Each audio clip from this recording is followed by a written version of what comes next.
Today I'm going to be telling you about all of my unread Irish books.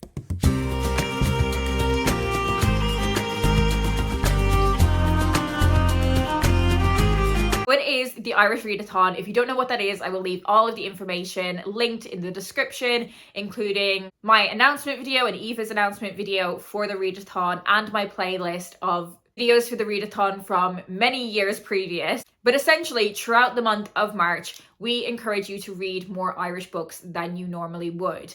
Now, me, as someone that reads a lot of Irish writing anyway, I decide to make my reading solely Irish books in the month of March. I've already spoken to you guys about my main TBR for the month, where I'm ticking off all of the reading prompts that we have set. These are entirely optional for the Readathon, but we think it just adds a bit of fun and gamification to the Readathon. But they are entirely optional. You just need to read one Irish book to participate. So I've already spoken to you guys about the 6 books I'm reading for those prompts, and they are The Sea by Iris Murdoch, Fair Play by Louise Hegarty, What Happens to Madeline Stone by Louise O'Neill, The Monsters of Rookhaven by Paul Kenny, Anybody Out There by Marion Keyes, and Actress by Anne Enright. So they are the 6 books that I'm going to be prioritizing for the Readathon, but there are 15 other Irish books that are on my broader TBR.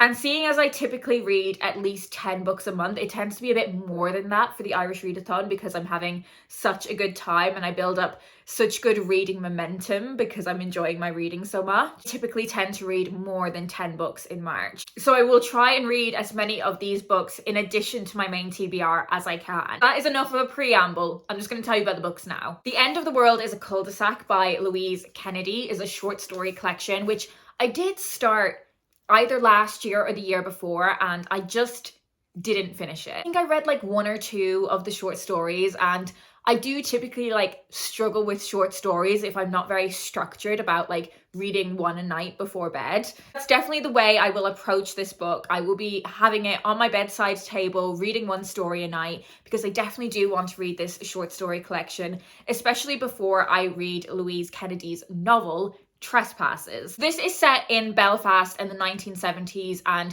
largely follows the culture of violence and fear in this time in history, but centered around a relationship between a Catholic woman and a married Protestant man. I do also really want to watch the TV adaptation of this that is starring Gillian Anderson. I've seen little clips of it and her accent seems okay, but I want to watch the whole thing. And definitely, of course, want to read the book before I watch the TV show. Fun and Games by John Patrick McHugh. So this is about 17-year-old John who doesn't really know what he wants to do with his life. He lives on like a small island and he should be, in theory, enjoying that kind of limbo summer where he's waiting for his exam results. Instead, he is working these like mind-numbing shifts at a local hotel. There's lots of other like complicated things going on in his life, like his mother has recently had like a nude circulating around this very small like island community. John also joins his local football club, which adds more like complications to his social dynamics in terms of like his friendships and also his like romantic relationships. I do think this has like all of the touch points of a book that I would really, really love. So I'm very excited to read this one. And I would say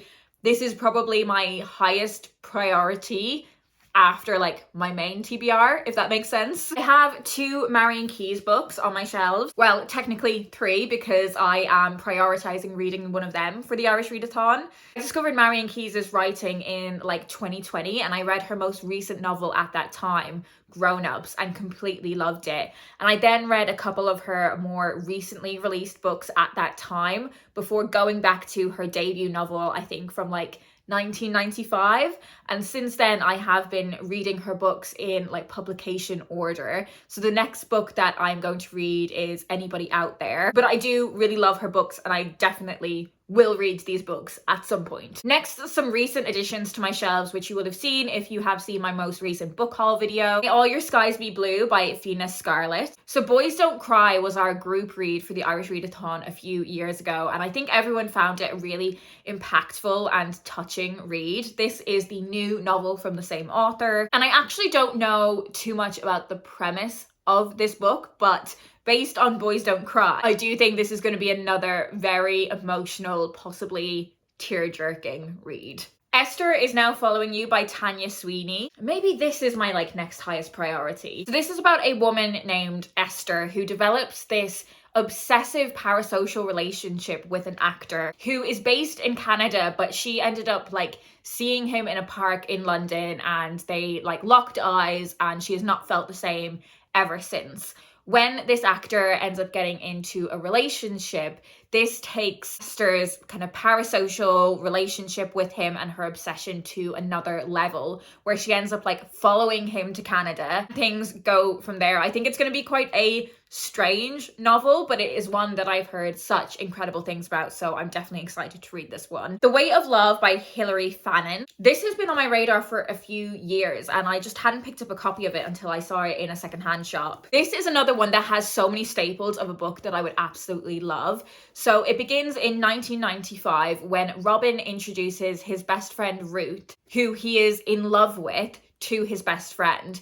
And his best friend and Ruth begin this incredible love affair. Fast forward to 2018, Robin and Ruth are actually married and in a relationship and have a child, but they are haunted by the ghost of this best friend and former lover, Joseph. So I definitely think this is going to be another one that is very emotionally impactful, but one that I think I'm absolutely going to love. Next, I have a proof of Getting the Electric by Louise Hegarty. So this is the same author that wrote Fair Play, and I'm definitely going to be reading that novel in March. It was one of the books that I want to prioritize for the readathon.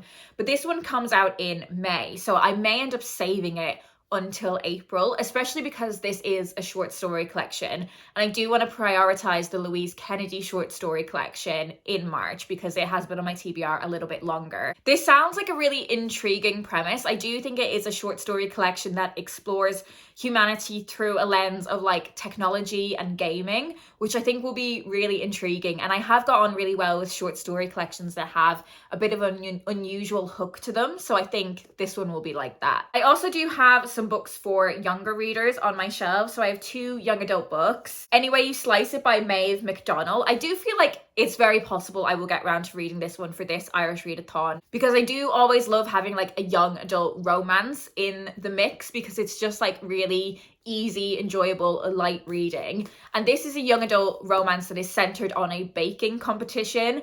And baking in novels is just one of those themes that I just always really enjoy it. This is published by O'Brien as well, and I always really want to champion Irish publishers as part of the Readathon as well. And a few months ago, they also very kindly sent me a copy of Where the Shadows Hide by Amy Clarkin. This is a paranormal investigation novel about a luxury cruise ship. I do think that Irish writers do spooky very, very well, do paranormal very well, so I have high hopes for this one. Speaking of spooky reads as well, I will definitely be reading The Monsters of Rookhaven by Paul Kenny, but I also have The Shadows of Rookhaven, which is the second book in the series, on my shelves, so I'm not sure if I will go straight from book 1 into book 2. I think that's probably unlikely, so I think this will be on my shelves for a little while longer.